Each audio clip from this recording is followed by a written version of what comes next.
Trump said that he thinks everybody's going to do well in the country because of tariffs. Number 35. Is there about the impact of tariffs on West Coast ports with just sharp drawdown in Chinese imports coming in? No, I think that everyone's going to do well in this country because of tariffs.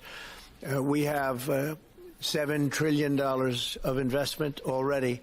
You can go back many years, and for a whole year, they haven't had anywhere near that. Mostly, they'd be well under $1 trillion of investment. And we've got $7 trillion. We really started 5 weeks ago. And in just a few weeks, literally, we have $7 trillion, which is a record for a year. There's never been a year with that much. And that's coming in, I think, for two reasons. It's coming because of an election that people liked, and it's coming in because of tariffs. And if you look at Apple, Apple's going to start building here. Right now, they're in China mostly. $500 billion. We have the computer, all of the computer chip companies are coming in at levels that nobody's ever seen before, as you know. Jensen came in for $500 billion. You saw that. A great guy, highly respected. Mr. Wei coming in for $250 billion. Nobody's ever seen anything. And the auto companies are coming in. I can name 8 right now already, auto plants that are either starting or about ready to start construction.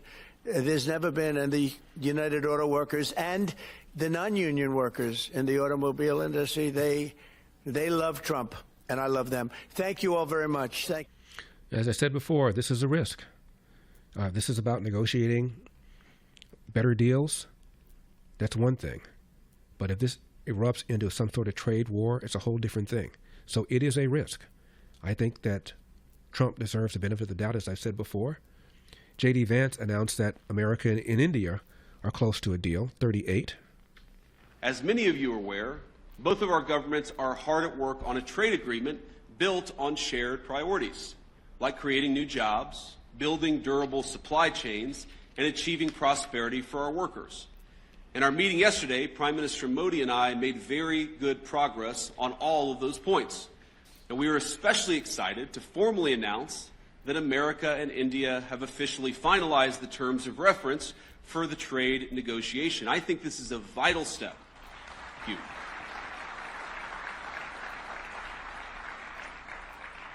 I believe this is a vital step toward realizing President Trump's and Prime Minister Modi's vision, because it sets a roadmap toward a final deal between our nations.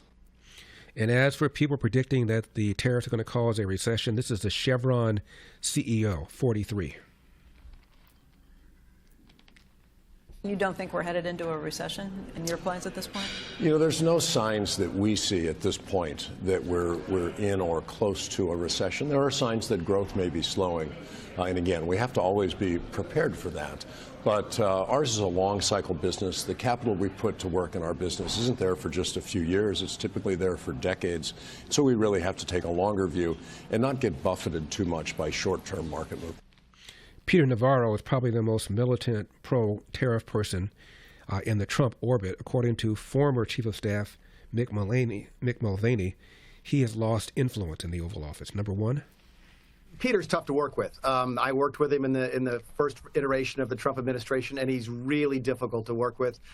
Not a real great team player, and it doesn't surprise me that he's rubbing a lot of people wrong in the West Wing. But that being said, he's a trusted advisor to the president. To the second half of your question, though, that's the more important one. He is losing sort of influence. I think that the trade hawks, so let's put it this way, the folks who saw tariffs as an end to themselves, that wanted to put tariffs on and leave them forever, and that's Peter Navarro's case, they are clearly losing influence inside the Oval Office with the President of the United States. I think what Howard Lutnick has done is sort of change the balance. He was with Navarro last week.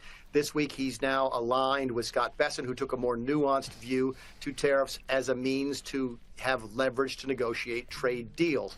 And that movement, I think, of Lutnick from one camp to the other, as Charlie laid out, probably has a big impact in what Trump is thinking. So, yeah, I think we'll be hearing more from Scott Bessent, just as much from Howard Lutnick, and not as much from Peter Navarro in the coming days. Yes. So there are clearly some differences within the Trump administration about the purpose of tariffs, how long we should keep them,